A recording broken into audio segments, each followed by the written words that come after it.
mga kabarangay. Friday, July 31 na po. Yes po, napakarami nga po na naman na naglalabasan na meron na naman daw po na magsusulong, mga kongresista po, na magsusulong po ng postponement po ng barangay at SK election. Sa ganang akin po, ay mga estratehiya lamang po yan ng iba. At sa akin palagay, ay sa akin po, personal na sinabi ko na wala nang magsusulong. At kung meron man po ay mga magsisilbing mga history na lamang yan o mga kwento. Kasi po, ang promotor po o proponent o pinakasentro po talaga ng paggawa po ng batas ng postponement ay si Madam Amy Marcos. Kasi siya ang tinitingnan ko, mga kabarangay, kung ano ang ikikilos niya pagdating dito sa usaping ito. So hanggang sa ngayon po ay wala na siyang binabanggit patungkol po dito sa barangay at SK election postponement, mga kabarangay.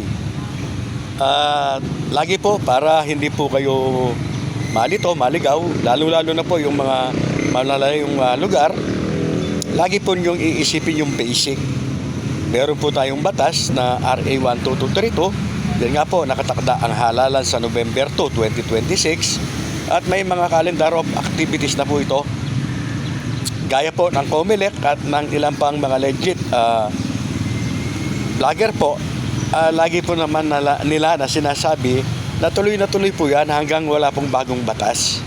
Yes po, yung mga sinasabi po nila mga haka-haka pa lamang po yan. Hindi pa nga po napag-usapan sa unang level ng Senado at ng Kongreso.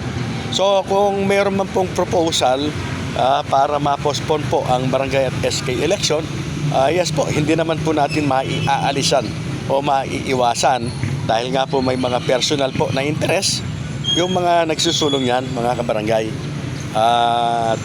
Sana po muli pakiusap sa mga subscribers ko at mga followers, kahit hindi na po sana barangay at SK election ang ating tinatalakay, ay suportahan pa rin po sana ako.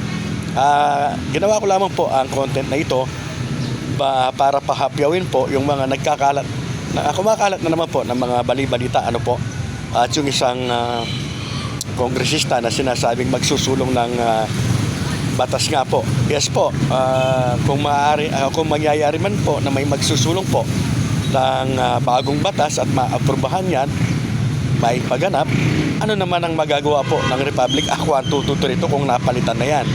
Kagaya din po yan noong nakaraan, yung pong SC ruling na nagtatakda po ng halalan noong December 1, 2025 na pinalitan ng RA 12232 na ito nga po.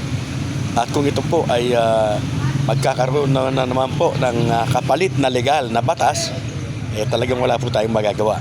Pero ang masasabi ko lamang po sa lahat po ng mga aspirante, maging matibay po kayo, maging handa, dahil para sa akin po, tuloy na po ang barangay at SK election.